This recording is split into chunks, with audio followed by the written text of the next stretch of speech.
Ang kwentong ito ay may title na The Healer Who Was Banished from His Party Is In Fact the Strongest. Tungkol ito sa isang adventurer na pinaalis ng mga kasama dahil sa balitang masyado itong mahina at ang tanging alam lang ay basic heal. Dahil dito kaya walang nagkakamaling ito ay lapitan upang maging kasama, subalit lingid sa kaalaman ng lahat. Ito ang pinakamalakas na adventurer na meron ang kanilang bansa. Sa kasalukuyan ilang araw na itong nakatayo sa isang tabi hanggang sa lumapit ang isang dalagita na may pangalang Narcena at nag-invite sa lalaki na kung nais nitong sumali at gumawa sila ng sariling party. Napatingin naman ang mga tao matapos marinig ang sinabi ng dalagita. Nagpakilala rin si Narcena bilang mahusay sa martial art. Nagpakilala naman ang lalaki bilang si Laust na siyang ating pangunahing bida. Bigla rin silang pinatigil ng isang babae at nagmamadali itong lumapit kasabay ang paghila kay Narcena patungo sa lugar kung saan ay walang makakarinig sa kanilang pag-uusapan. Nagpakilala ang babae bilang si Amherst na siyang guildmaster sa branch ng Mardat Anya na kung may idea ba ang dalagita sa kung sino ang lalaki na kinausap nito. Ayon kay Amherst, si Laust Ignoramus ay isang healer ngunit tanging basic heal lamang ang kaya nitong gawin. Si Laust ay isang laki sa orphan at namulat bilang isang adventurer hanggang sa tumapak sa tamang edad.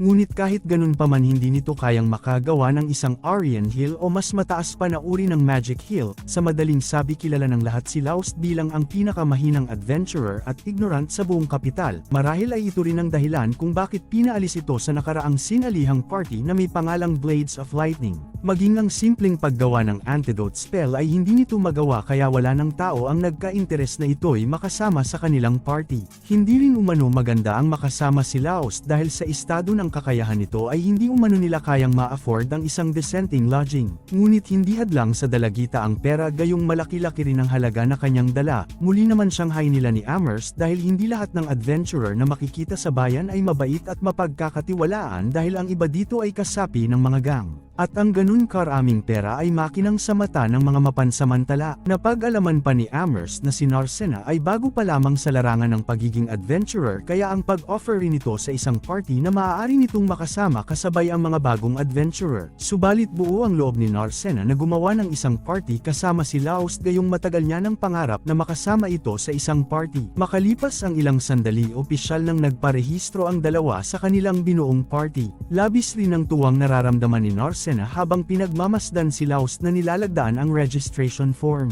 Nagbigay rin ng commission si Laust pagkatapos. Agad ring umalis ang dalawa upang gawin ang kanilang unang misyon at dahil bago pa lang sa larangan ay ang pagpaliwanag naman ni Laust ng naaayon sa kanyang naging karanasan. Anya na wala pang sino man ang nakakarating sa huling bahagi ng Mardat Labyrinth kung kaya walang nakakaalam kung ano man ang klaseng halimaw ang meron sa parteng ito. Maging ang ibang lugar na malapit sa bungad ay hindi pa napupuntahan dahil sa halos ang ibang silid ay hindi pa na-discover. Ang Mardat ay ang pinakamalaking labyrinth sa buong rehiyon at ito ang sentro kung saan ay makikita ang iba't ibang uri ng kagubatan na teritoryo ng malalakas na halimaw.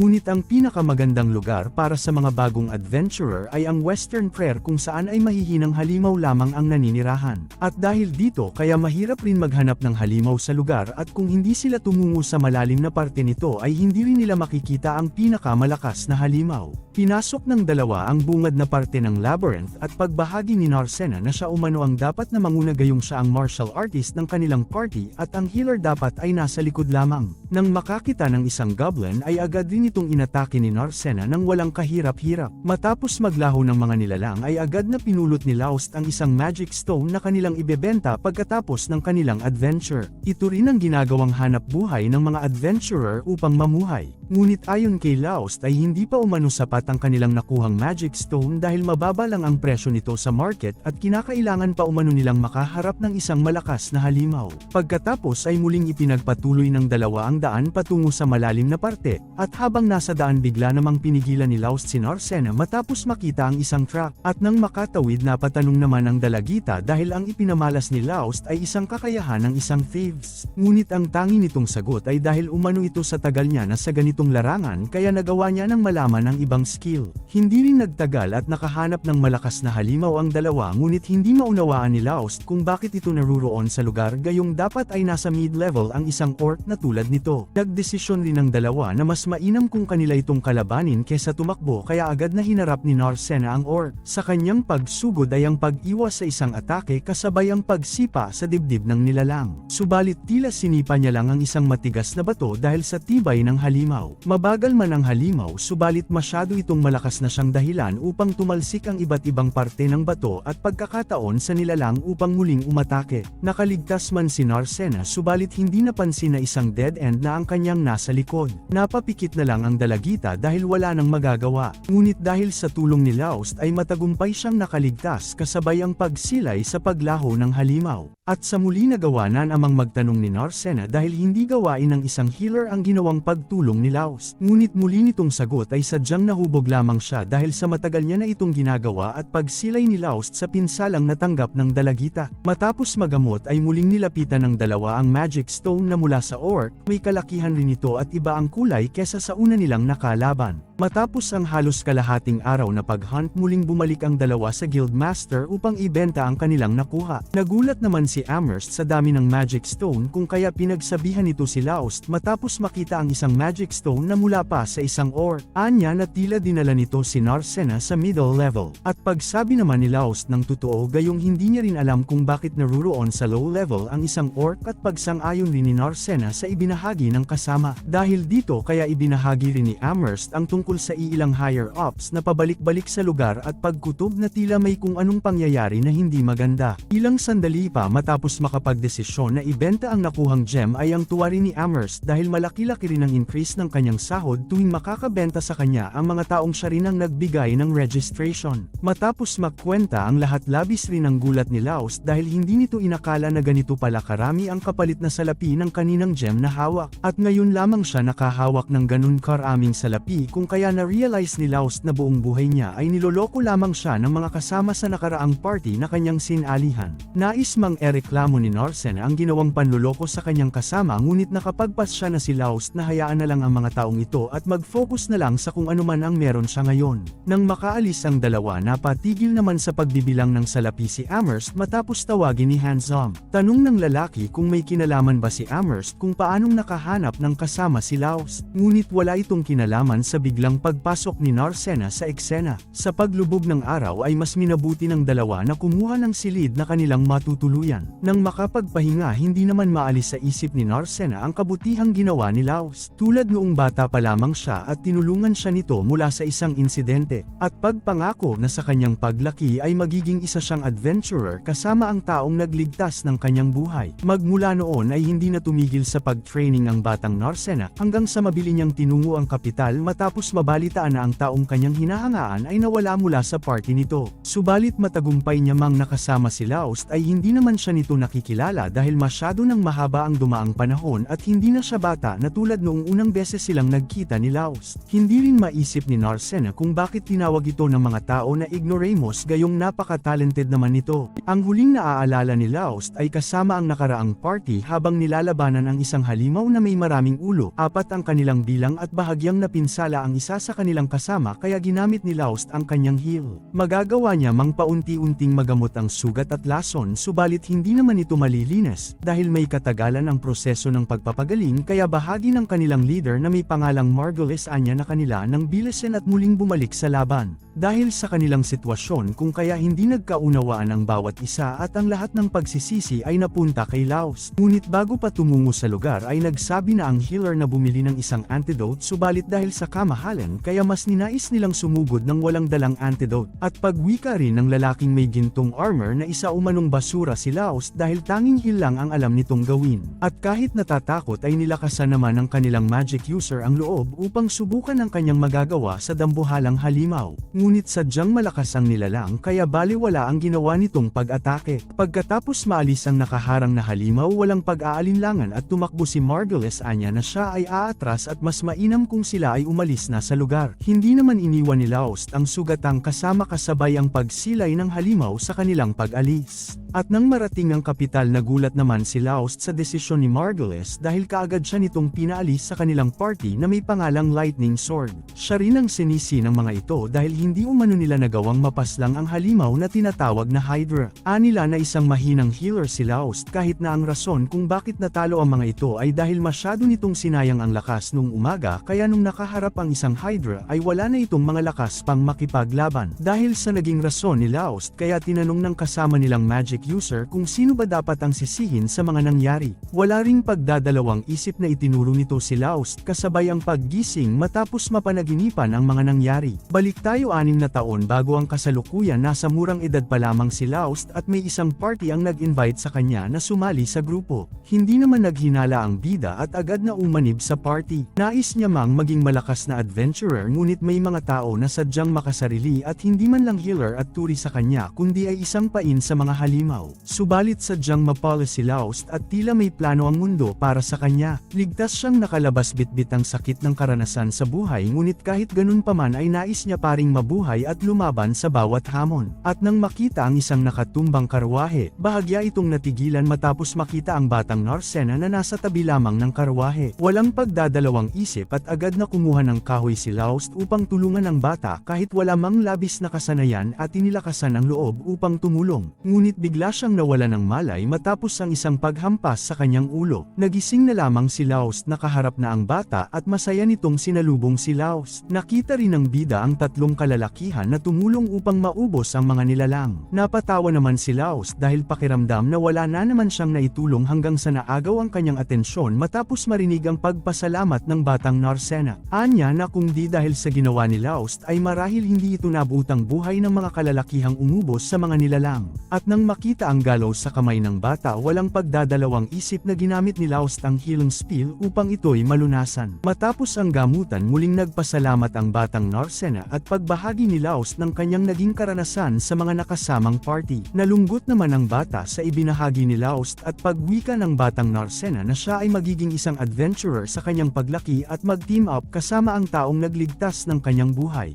Anya na poprotektahan niya ito sa pagdating ng panahon. Sa paglisan ng bata ay ang pagwika naman ni Laost na imposible ang nais nitong maging adventurer dahil sino ba naman ang taong napapabilang sa noble family ang nais bumaba sa isang pagiging adventurer at iwan ang marangyang buhay. Ngunit kahit ganun pa man ay nabuhayan ng loob si Laost sa mga sinabi nito at mas ipinagmabuti ang maging isang magaling na adventurer. Makalipas ang ilang panahon ay nag-training si Laost sa iba't ibang masters at natuto ng iba't ibang skills. At matapos ang mahaba-habang pagsasanay ay sumali si Laost sa isang party kung saan ay nakasama ang party ng Lightning Sword na dinagtagal ay pinaalis rin naman siya nito. Ngunit kahit ganun pa man ay nagpapasalamat pa rin si Laost sa batang Narcena dahil kung hindi dahil sa binitawan nitong mga salita ay marahil matagal nang sumuko sa pagiging adventurer si Laost. Sa pagputok ng araw ay sabay na nag-agahan ang dalawa at muling tumungo sa lugar ng mga goblin. Ngunit sa pagkakataong ito ay mas ninais ng dalawa na tumungo pa sa mas malalim na bahagi. At upang mabilis na marating ang middle level ay ginamit ng dalawa ang teleportation circle at pagbabala ni Laost dahil may kalakasan na ang mga halimaw na naruroon sa lugar. Pagkatapos ay nakipaglaban ang dalawa sa halimaw at pagsigaw naman ni Laost matapos makita ang ginawang pag-atake ng kasama sa isang halimaw na walang physical na katawan. Ayon kay Laost, wala umanong physical attack ang makakapinsala sa isang ito kung kaya mas mainam kung sila ay tumakbo na muna sa pagkakataong ito. Ngunit may plano si Narcena at pagsang ayon rin naman ni Laost. At upang sumunod ang nilalang ay nagawa niyang magpahabol habang nag-abang naman si Narcena na makalapit ang nilalang. Gamit ang tinatawag na prana ay inipon ni Narcena ang isang enerhiya sa kanyang kamay na siyang isa sa kakayahan ng isang martial artist at sinanay sa loob ng ilang taon. Nang makatsyempo ay wala nang nagawa ang nilalang at agad na naglaho. Ngunit niramdam naman ng dalagita ang pinsala na mula sa nilalang kaya gamit ang isang magic tool mas mabilis namang humilom ang sugat nito. Isa sa nagpapagana sa magic tools ay isa ring magic stone na kinuha ng iba't ibang adventurers at ginamit ng mga craftmen upang gawing bagay na makakatulong rin sa mga adventurer. Matapos ang isang araw na pag-hunt, makikita ang malaking ngiti sa mukha ni Amherst dahil sa dala ng dalawang adventurer. Sa paglubog ng araw habang naglalakad pabalik sa kanilang bahay ay ang pagbungad naman ng mga taong nag-aaway. Bahagi ni Laost ay madalas na itong mangyari sa di malamang rason na tulad sa ibinahagi ni Amherst noong nakalipas na araw. At upang mapawi ang kanilang pagod ay bumili ng masarap na pagkain ang dalawa na inihanda ni Miss Mary. Nais mang uminom ng alak ni Narcena ngunit agad itong natigilan matapos pigilan ng batang babae, anya na hindi sila nagtitinda ng alak sa isang menor de edad. Wala na ring nagawa si Narcena at mas minabuti na kainin ang masarap na pagkain na nasa hapag. Hanggang sa naagaw ang kanyang atensyon ng tila isang gusali na agad niya namang itinanong kay Laos. Mukha man itong gusali ngunit nakakapagtaka na wala itong bintana o pintong makikita. Maging si Laos ay nagawa ng magtanong habang ginagawa pa lang ang gusali ngunit maging ang gumagawa ay wala ring ideya kung ano ba ang nais ng taong nagpagawa nito sa kanila. Wala ring nakakaalam kung sino ba ang clienting ito dahil ang blueprint at ang pera upang gawin ito ay iniaabot lamang sa isang agent. At kung tatanong naman ang agent ay tanging agent lang rin ang maituturo nitong nag-utos sa kanyang kaya walang may nakakaalam kung sino ba talaga ang client nito. Ngunit para kay Laos ay mas mainam kung mall na lang ang ipinagawa nito kesa tila gusaling bagay na ipinaikot sa buong kapital. Ngunit kampante naman si Narcena na kung may tumungo mang mananakop o mga halimaw sa kanila ay magagawa naman nila itong matalo dahil sa dami ng bilang ng mga adventurer sa lugar. Pagkatapos ay muli nang bumalik sa kanilang silid ang dalawa upang magpahinga. At nang makapasok ay ang inis naman ni Narcena dahil hindi niya pa rin magawang masabi kay Laos na siya ang batang tinulungan nito noon. Samantalang si Nor naman ay nanatiling iniisip kung muli pa bang makikita ang batang Narcena na kanyang kilala noong minsan niya itong tinulungan. Dahil malaki ang naitulong nito kung ano man siya ngayon. At nang magdesisyong bumalik ang dating party sa lugar ng Hydra ay labis ang tuwang naramdaman ni Margulis dahil hindi pa gumagaling ang pinsala ng halimaw. Kasabay ang pagbahagi nito na siya at ang kanilang bagong healer na si Lyra ang haharap sa halimaw kung saan ay si Armia ang kanilang magiging backup gamit ang magic nito. Samantalang si Saberia ay dahan-daang lalapit habang abala ang kanilang kalaban. Matapos nitong magwika ay ang pagpigil naman ng kanilang healer gayong merong mali sa nais nitong ipagawa. Dahil isang healer kung kaya hindi dapat ito ang magiging frontliner ng kanilang party bagkus siya dapat ay nasa likod upang maging isang support. Hindi naman maunawaan ng kanyang mga kasama kung bakit itututol gayong noong si Laos ang kanilang healer ay ito ang nangunguna sa mga halimaw. Hindi rin makapaniwala si Lyra dahil hindi umano dapat nakikipaglaban ng close combat ang isang healer dahil hindi ito kasama sa kanyang abilidad. Ngunit hindi ganun ang pagkakakilala ng kanilang party kay Laos dahil noong kasama pa nila ito lagi itong nangunguna at nasa tiyempo ang bawat atake nito. Maging ang pagkaputol ng dalawang ulo ng Hydra ay si Laos rin ang dahilan. Ngunit kahit gayon pa man hindi nawala ng pag-asa si Margulis at pagwika na manatili na lang sa kanyang likod si Lyra gayong umaasa ito sa antidote na meron ang kanilang bagong healer. At sa pagsapit naman ng hapon labis ang tuwa ni Amherst dahil matagumpay at ligtas na nakadala ng mga gemstone ang dalawa na mula pa sa middle level at pagbigay rin ng advice ni Amherst kay Laos na huwag masyadong biglain si Narcena dahil bago pa lamang ito sa ganitong larangan. Ngunit dahil dalawa lang sa isang party kaya bahagi ni Laos na sila ay nag-iingat kayong wala rin naman silang ibang makakatuwang sa laban. Dahil dito kaya nagsuggest si Amherst na mas mainam kung sila ay maghanap na ng ibang makakasama na magaling sa magic o di naman kaya ay isang warrior na makakatulong sa kanila sa hinaharap. Maging ang kanilang nakukuhang gem ay sapat na upang kumuha at mag-rent ng isang bahay ngunit kahit ganun pa man ay limitado lamang ang mga gamit na kanilang may tatago. Ngunit kung meron silang kasamang magkarelasyon ay mas magiging maganda ang kanilang base dahil mapupuno ito ng pagmamahal na parang isang love nest. At muling pagbalik ng nakaraan sa isipan ni Laos noong kasama pa siya sa party ng Blades of Lightning at kumuha ng isang private room ang buong grupo subalit sa damitan lamang siya ipinatulog ng mga ito at kung paano siya inabuso. Dahil sa paksa tungkol sa nakaraang party kaya ang pagbahagi rin ni Amherst na tila magandang pangyayari kung bakit umalis si Laos sa party. At matapos ang isang araw na pakikipaglaban sa Hydra ay puro pasa at sakit ng katawan ang inabot ng Blades of Lightning matapos subukan na patayin ang halimaw. Dismayado si Margulis dahil sa nangyari at ngunit wala ring ibang masisi si Lyra dahil pinipilit ni Margulis na putulan ng ulo ang Hydra kahit na wala itong sapat na lakas upang ito ay gawin sa halimaw. Halos mapuruhan rin ang kanilang mage dahil sa nangyari at habang ginagamot ni Lyra ang kanilang kasama muli namang napag-usapan ng dalawa si Laos at ang halaga nito.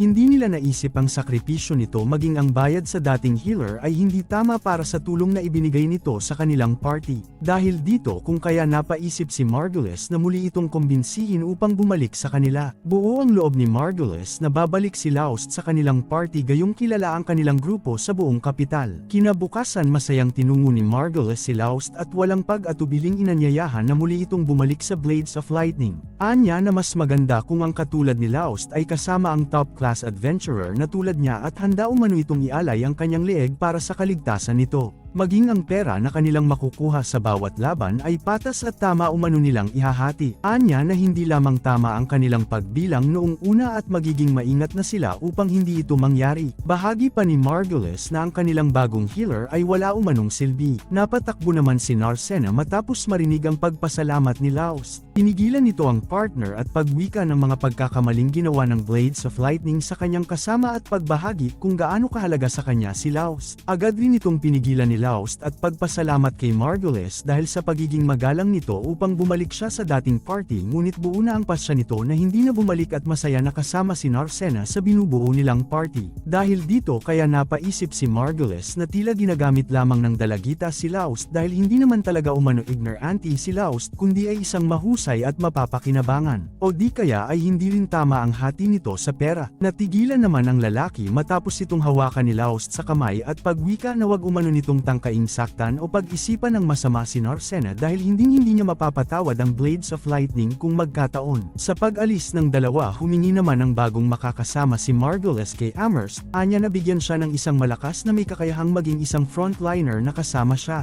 Ilang sandali pa naagaw ang atensyon ng dalawa matapos lumapit ng isang lalaki, agad na isinuri ni Margulis ang pananamit nito at paglabas ng kanyang sandata upang subukan ang lalaki. Anya na isa lang itong practice at agad na sumugod. Ngunit sa isang hawi ng sandata agad na tumalsik ang hawak niyang armas at pagkagulat rin ng lahat ng nakasaksi. At kahit hindi nila lubusang kilala ang lalaki ay agad itong pinagkatiwalaan ni Margulis dahil sa ipinamalas nito. At pagpakilala naman ito bilang si Shig. Kinabukasan napasilip naman sa labas ng pinto si Narcena matapos marinig ang pagkatok ni Sheila sa pinto ng silid ni Laost. Sa paglabas ng binata ay ang pagbahagi rin ni Sheila tungkol sa bisitang nag-aantay sa kanila sa labas. Sa pagbungad ni Lyra at Armia ay ang paghingi naman nito ng tulong dahil sa umagang yun ay plano na muling bumalik ng kanilang party sa lugar ng Hydra upang ito'y tapusin. At tulad ng dati hindi bumili ng antidote si Margulis na tila hindi ito matatauhan hanggang wala pang buhay na nawawala sa party nito. At dahil sa mga nangyayari kung kaya na-appreciate ni Armia kung gaano ba talaga kalakas si Laost at kung gaano kalaki ang iniaambag nito sa kanilang naging mga laban noon. Dahil kahit dalawang ulo na ang nawala sa Hydra ay nahihirapan pa rin ang kanilang party na ito'y matalo. At dahil hindi pa ito lubusang magaling kaya naniniwala si Armia na sila ay mananalo kung naruroon lang si Laost. Ngunit na-realize ni Laost na tila wala pang alam ang dalawa sa napag-usapan nila ni Margulis. Napatanong rin si Narcena kung bakit ganun na lamang nila kung tulungan si Margulis gayong mahirap rin naman itong pakisamahan. Ngunit kahit alam man ni Armia kung gaano kasakim ang namumuno sa kanilang party ay wala rin siyang magawa kundi ang makisama dahil isang malapit na kaibigan ang turing niya dito at isa pa ay nasa isang party sila at pamilya ang kanyang turi.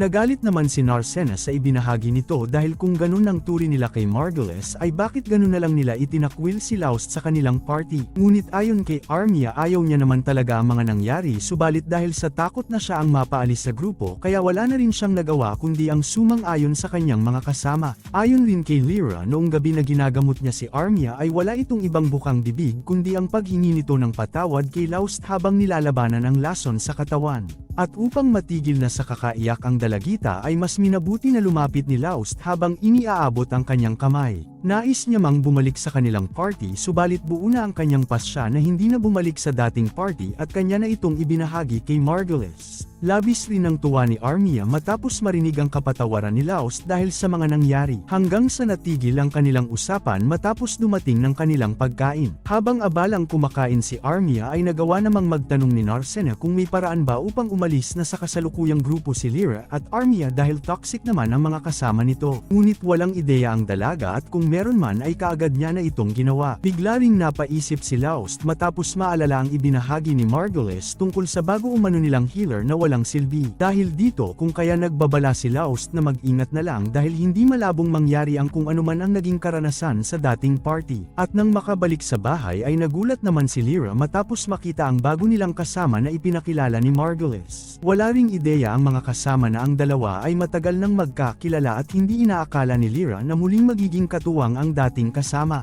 Alam rin ni Lyra ang totoong pag-uugali nito at pagtanong kung bakit dala ang sandata ni Ronaldo. Naging defensive ang mandirigma at pagwika na hindi niya ito ninakaw. Umarte na lang rin ang dalawa na tila una beses pa lang nilang nagkita. Ilang sandali pa tumungo na ang bawat isa sa planong tahaking daan at pagsilay ni Laust sa lugar kung saan makikita ang Hydra. At nang makapasok ang dalawa sa middle level agad itong nakaharap ang mga nilalang na walang kahirap-hirap na kinalaban ni Narcena. Gamit ang kakayanan ng isang martial artist matagumpay niyang naubos ang mga halimaw. Nais pa sanang ipagpatuloy ng dalagita ang kanilang adventure ngunit hindi kayang magsinungaling ng sikmura dahil sa gutom. Kung kaya agad na inanyayahan ni Laust ang partner upang kumain ng pananghalian. At matapos mahanda ang dalang pagkain ay ang pagkagulat naman ni Laust dahil masyadong marami ito para sa kanilang dalawa. Ayon kay Narcena sinadya ni Miss Mary na magbigay ng madaming pagkain dahil hindi naman naubos ni Armia ang kanyang inihanda. At habang pinagsaysaluhan ng pagkain ay ang pagbahagi naman ni Laust tungkol sa kakayahan ng isang nakakatakot at makamandag na Hydra. At dahil sa malaking katawan ng halimaw dagdag pa ang matigas nitong kaliskis kung kaya hindi basta-basta natatalo ang halimaw na ito gamitan man ng physical attack o magical spell. Hindi rin tulad sa ibang mga halimaw,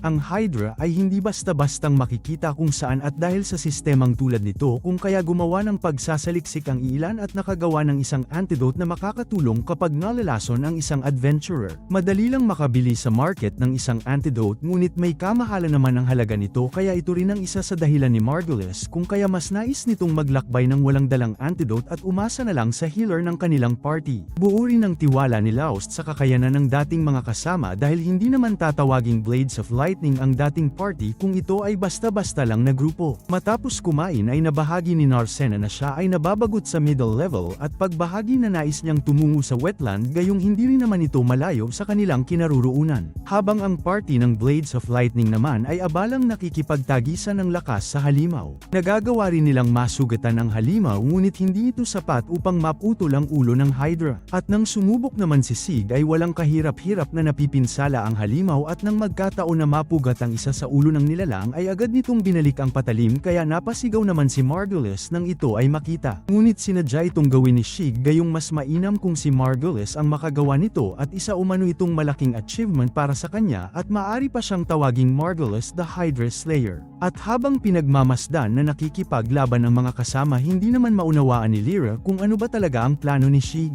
Matapos makuha ang atensyon ng halimaw walang pagdadalawang isip na ito'y inatake ni Margulis subalit hindi ito sapat upang maputol ang ulo ng nilalang. Ilang sandali hindi napansin ni Arm-Ian ang isang malaking bato na palapit kaya agad itong tumilapon at paglapit rin ng halimaw. Pagkatapos ay makikita ang isang maitim na usok na lumalabas mula sa katawan ng dalagita. Ayon kay Sig ito ay ang takot ng isang tao kung saan ay pangunahing kailangan ng halimaw bilang dagdag sa lakas nitong taglay. Ngunit ang mas nagpakilabat sa buong party ay nang makita ang paghigop ng halimaw sa malaking pangmalawakang mana. Hindi rin ito normal dahil ang ganitong mana dapat ay tanging makikita lamang sa loob ng labyrinth. Dahil dito kung kaya nagkaroon ng kakayanan ang halimaw upang mag-evolve at mas maging malakas. Maging ang pinsala nito ay humilom, hindi rin nagpatinag si Margulis at muling sumugod subalit nawasak lamang ang hawak nitong sandata at ang pagtungo ni Laust ang siyang dahilan kung bakit ito nakaligtas mula sa isang atake. Napawika naman si Sig na mas mainam kung tulungan umano nito si Armia gayong nakikita nitong isang healer si Laust at sila na umano ang bahala na humarap sa halimaw.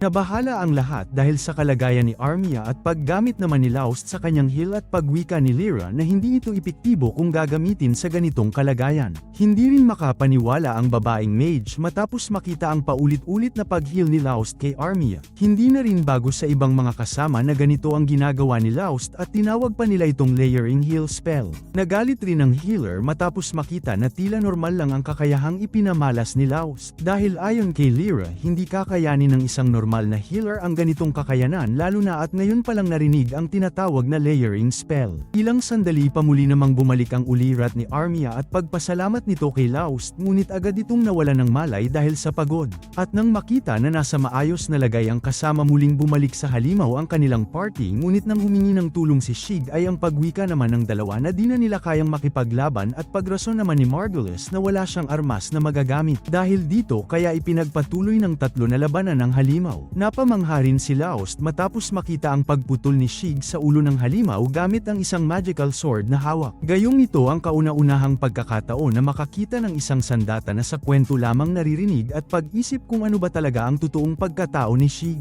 Hanggang sa isang atake ang dahilan ng pagtalsik ni Narcena at pagkagulat ng lahat matapos magbigay ng isang mensahe ang halimaw. Nais nitong iparating na si Narcena ay kanilang hostage at nais nitong anyayahan sa isang single combat si Laust na tila labis ang galit sa healer. Ayon kay Lyra, nagiging matalino ang isang halimaw at maaari nila itong gawin kapag nagawa nitong mag-mutate kasabay ng pag-evolve nito. Dahil nakasal-alay ang buhay ng kasama kaya walang pagdadalawang isip na tinanggap ang hamon. Subalit matapos ang ilang sandali hindi nakayanan ng katawan ni Laust ang lakas ng halimaw. Hanggang bigla itong tumayo kasabay ang pagliyab ng isang matinding aura na bumalot sa buong katawan. Walang ideya ang lahat sa kung ano ba ang nangyayari kay Laust hanggang sa makikita sa isip nito ang isang matanda at sa isang idlap walang kahirap-hirap na nabawian ng buhay ang halimaw kasabay ang pagkawala ng kanyang malay. Makalipas ang ilang sandali bumalik rin ang malay ni Laust kasabay ang pagbungad ni Narcena na labis ang tuwa. Nagawa na rin itong mabigyan ng lunas ni Lyra gamit ang anti-venom. Samantalang si Armia naman ay nanatiling walang malay dahil sa labis na pagod ng kanyang katawan. Hindi rin mapigil ni Lyra ang magtanong tungkol sa kanilang nakita subalit agad nilang narinig ang tinig ni Margulis. Anya na labis ang kanyang paghanga dahil natalo nila ang pinakamatinik na halimaw at hindi umano malabo na matatalo pa nila ang master ng Mardat Labyrinth. Kasabay nito ang pag-angat sa gemstone na mula sa Hydra Anya na kanila itong ihahati sa tatlo. Kung saan ay tanging si Laust at Saberia lang umano ang makikinabang dahil ang dalawang bago umano ay wala namang ginawa kung kaya sa kanya mapupunta ang pera nito.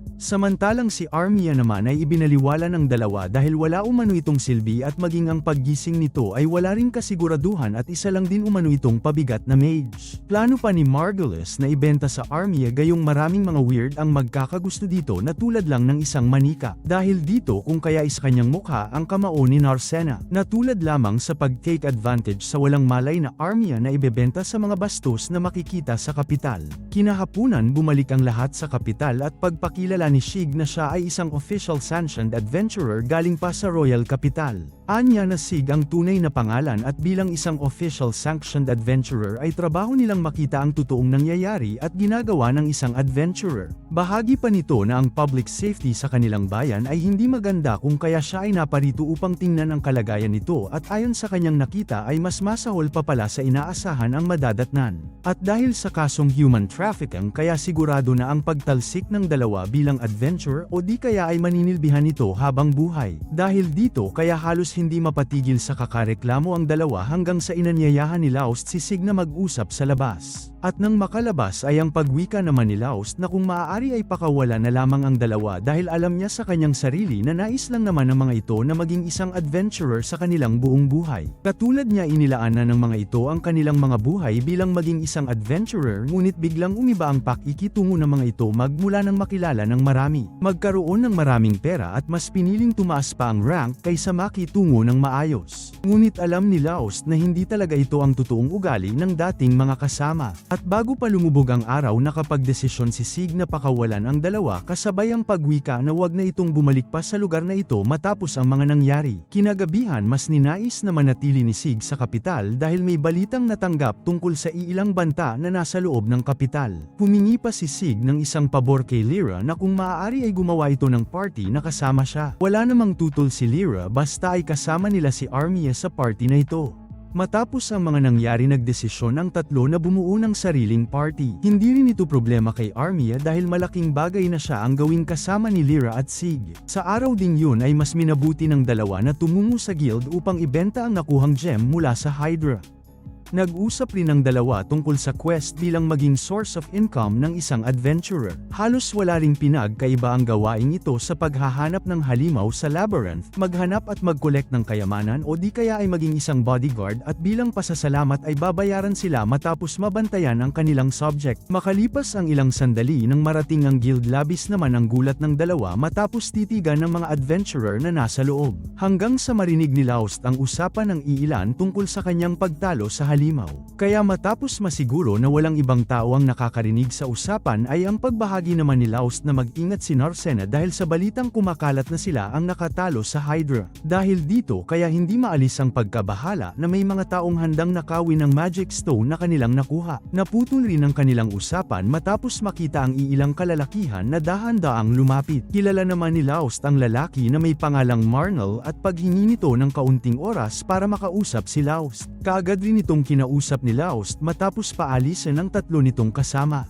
Ayon sa lalaki ay kanyang nabalitaan ang ginawa ni Laust de Ignoramus sa isang pinangingilagang halimaw na Hydra. Bigla rin itong sumigaw at humingi ng patawad dahil sa ginawa ni Margulis at kung ano ba ang totoo nitong intensyon. Anya na alam nila ang plano nito subalit walang may lakas ng loob upang si Laust ay kanilang tulungan. Hanggang sa ipinatawad ni Laust ang lalaki dahil sa pagtawag nito ng Laust de Ignoramus sa kanya. Anya na ayos lang kung ito ay ipagpatuloy ng lalaki gayong nasanay rin naman siyang ito ang kanyang alias. Bago palisanin ang lugar ay nagbigay pa ito ng mga salita na kung kailanganin man ni Laust ang kanilang tulong ay wag umano itong magdalawang isip. Nanlaki naman ang mata ni Amherst matapos makita ang malaking gem na mula pa sa isang kilalang halimaw na Hydra. Nabahagi rin ni Laust na marahil ay mag-iiba rin ang presyo nito gayong nakapag-mutate bago ito natalo. Ayon kay Amherst 10 beses na mas mataas ang presyo nito o di kaya ay mas mataas pa dahil hindi madalas ang pag-mutate ng isang monster kung kaya ganun kahalaga ang isang gemstone na may ganito pangyayari. Ang pag-mutate ng isang halimaw ay normal lang sa loob ng labyrinth subalit dahil sa wetland ito nangyari kaya hindi maalis ang mabahala na tila may kakaibang nangyayari sa kanilang kapital.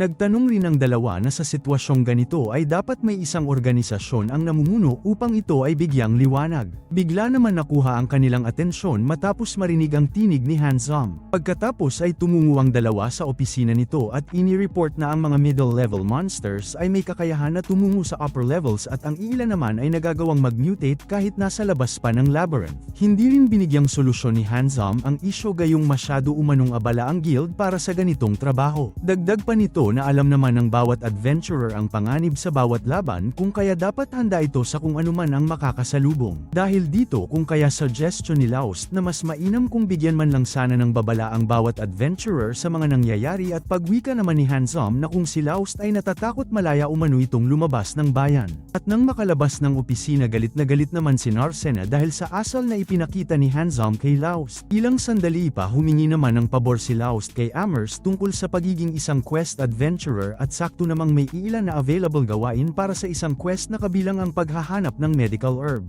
Ngunit ang kumuha ng atensyon ng dalawa ay ang isang halimaw na lumilipad at dahil isang healer at martial artist kaya hindi sang-ayon si Amherst sa nais ni Narcena. Ang Phoenix ay may kakayahang mag-teleport sa loob ng middle level at malabo nilang mahuli ang isang ito dahil long range lamang ang maaaring makahuli sa halimaw. Ayon kay Amherst na siya ay papayag kung meron umano silang kasama na warrior o mage at isang healer. Dahil dito kung kaya sabay na naisip ng dalawa ang party ni Lyra. Makalipas ang ilang sandali tumungo ang dalawa kay Lyra at Shig upang pag-usapan ang kanilang nais. At dahil mas magkakaroon ng pagkakataon ang dalawa na makita ang bawat kilos ni Laust kaya walang pag-aatubili na ito'y pumayag. Upang maging handa sa kanilang plano ay mas minabuti ng kanilang grupo na bumili ng iilang gamit na kanilang magagamit sa bagong adventure na tatahakin. At habang abala sa paglalakad si Laust at Narcena patungo sa bilihan ng mga gamot bigla namang napasapak si Narcena matapos maramdaman ang yakap sa di kilalang tao. Ngunit mabilis na nakakilos ang babae at naiwasan ang ginawa niyang pag-atake. Labis naman ang kanyang gulat matapos makilala ang babae bilang si Ralma. Napatanong rin ang dalagita kung ano ang ginagawa nito sa lugar. Ilang taon rin silang hindi nagkita at paghingi ng patawad ni Narcena dahil sa kanyang ginawa. Isa si Ralma sa top magician at adventurer kung kaya hindi nakakagulat kung bakit pag-alagala ito sa Labyrinth City. Nagkaroon rin ng ideya si Narcena na tila pinadala ito ng kanyang ama matapos niya umalis ng walang pasabi. Ngunit mas nagulat ang dalagita matapos tawaging master ni Laust si Ralma. Sa pag-uusap ng tatlo ay napag-usapan ng dalawa ang tungkol sa kanilang pinagsamahan noong nag-ansayo si Laust sa pamumuno ni Ralma. Ipinakilala rin ni Narcena ang babae bilang kaibigan ng kanyang ama. Bahagi ni Ralma na siya ay naruroon upang magbigay ng mensahe mula sa pamilya ni Narcena kung kaya mas mainam na umalis si Laust dahil masyadong personal ang kanilang pag-uusapan. Ngunit alam ni Laust ang tinungo ng dating guro kung kaya hindi ito pumayag sa nais ni Ralma sa ngalan ng binuo nilang party. Dahil dito kung kaya hindi isang outsider ang turi ni Laust sa sarili kung ang pag-uusapan ay tungkol sa kanyang partner lalo na kung sa pilitan itong iuuwi ni Ralma. At pagtawag nitong tanga na estudyante si Laust kasabay ang paggawa ng isang maliit na apoy upang itapon kay Laust. Mabilis lang rin itong naiwasan ni Laust gayong alam na ang galawan ng dating guro. Paliwanag naman ni Narcena kay Ralma na siya umano ay sadyang nagmamadali kung kaya hindi niya na nagawa pang magsabi sa kanyang ama at ina. Bahagi pa ni Narcena na siya ay nagbili ng isang liham at nakasaad na siya ay tumungo sa kinakatandang kapatid na lalaki.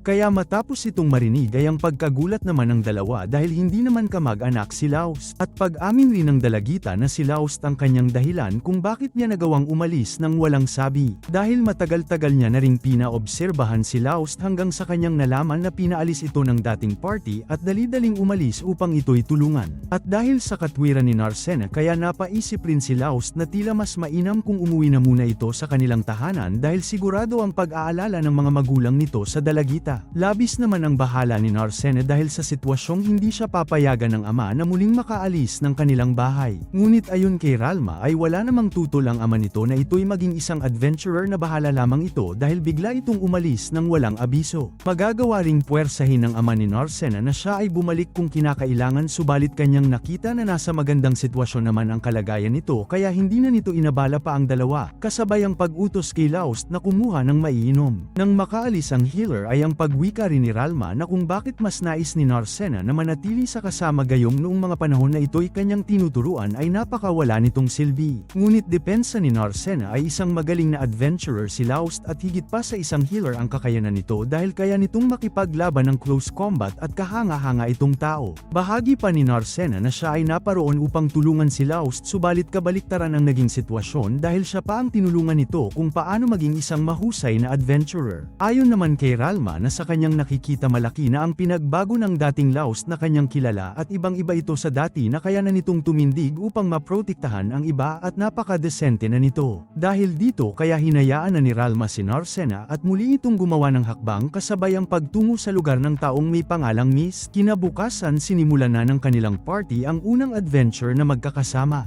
Tinungo ng kanilang party and lugar kung saan makikita ang Phoenix. Iilan na rin ang nakapasok sa lugar ngunit wala pang nakakaalam sa buong mukha nito gayong kaakibat ng pagtungo dito ang matinding panganib dahil sa banta ng Phoenix. At upang malaman kung naruroon ang kanilang hinahanap ay agad na isinuri ni Laust ang paligid upang malaman kung nasa tamang lugar ang kanilang pangkat. Dahil sa kaalaman ni Laust kaya mabilis lang nilang nakita ang hinahanap sa pamamagitan ng paghagis sa bato. Dahil isa sa ayaw ng nilalang na may nakakapunta sa kanyang teritoryo kung kaya mabilis itong nagpakita. Agad ring naunawaan ni Narcena na walang silbi ang isang espada kung ang Phoenix ang kanilang makakaharap. Inakala pa ng dalagita na ligtas ang kanilang distansya sa nilalang subalit agad itong umatake na kanilang ikinagulat. Ginamit ng Phoenix ang fireball nito upang maitaboy ang pangahas na pumasok sa kanyang teritoryo. Samantalang si Ralma naman ay tumungo sa opisina ni Handsome kasabay ang pagtalakay tungkol sa iilang mahihinang adventurer na pumasok sa bayan. Itinanong rin ni Ralma kung ano ang dahilan kung bakit meron matataas na poste ang nakapalibot sa buong Mardat. Itinanggi rin ni Handsome na meron siyang alam sa mga bagay na ito subalit hindi mangmang si Ralma upang magtiwala sa mga binitawan nitong salita. Dahil bilang alalay ni Mist na siyang namumuno sa buong bayan ay si Handsome ang may kapangyarihan upang makontrol ito kaya malabong wala itong alam kung ano ba talaga ang rason ng mga matataas na poste. Ngunit wala ring ibang nakuhang sagot si Ralma dahil ayon kay Handsome ay malaya naman siyang makakaalis ng bayan kung hindi ito komportable sa sitwasyon. Nagbangayan pa ang dalawa sa mga nangyayari samantalang ang party naman ni Laust ay abalang inaatake ng Phoenix. Hindi man rekta ang atake ng nilalang subalit magdudulot ito ng matinding init sa buong lugar kung magpapatuloy ang mga nangyayari. Hindi rin umaatake ang Phoenix gayong marami ang kanilang bilang at tila nag-iingat ito sa maaaring mangyari. Agad ring nag-isip ng paraan si Shig kasabay ang pag-utos kay Armia na gumawa ng isang palaso na gawa sa tubig at mas mainam na target ang pakpak nito upang tuluyang bumagsak ang halimaw. Sa ganitong paraan ay magagawa nilang magamit ang kanilang espada upang matalo ang ibon. At upang hindi kabahan ang kanilang mage ay ang pagwika naman ni Narcena na sila ay nakaalalay lamang at handang tumulong kung kinakailangan. Upang maalis ang atensyon ng nilalang kay Armia ay walang pag-alinlangan na tumakbo ang tatlo upang habulin ang Phoenix. Dahil dito kaya nagkaroon ng pagkakataon si Armia upang makagawa ng isang water arrow. Agad niyang inatake ang nilalang na siyang dahilan upang bumagsak ang target. Ngunit sa pagsaksak ni Shig sa halimaw ay nakapag-regenerate ito ng pakpak kaya hindi sapat ang naging pinsala nito upang tuluyan itong mabawian ng buhay. Hanggang sa muling nangyari ang di inaasahan, nagawang mag-ipon ng Phoenix ng mana upang mag-mutate na tulad sa ginawa ng Hydra. Dahan-dahan na nag-iba ang kulay ng apoy na nakabalot sa buong katawan ng Phoenix at nang magkaroon ng sapat na lakas ay agad na lumipad ang nilalang. Dahil sa mga nangyari ay labis ang kabang naramdaman ni Armia na siyang ikinabahala ni Lyra dahil muling mangyari na mahigop ng kalaban ang takot nito at magamit upang mas lumakas pa ang kapangyarihan ng Phoenix. Ilang sandali pa ay nakita ng nilalang ang nakatayong si Armia at hindi magawang mag-alaw ang buong katawan dahil sa takot. Sa pag-atake ng nilalang ay wala nang ang nagawa ang dalawa hanggang sa lumapit si Shig upang iligtas ang mga kasama. At upang mabigyan ng lakas ng loob ay ipinakita ng mga kasama na hindi nag-iisa si Armia sa laban at ito ang may pinakamahalagang gagampanan laban sa nilalang na lumilipad.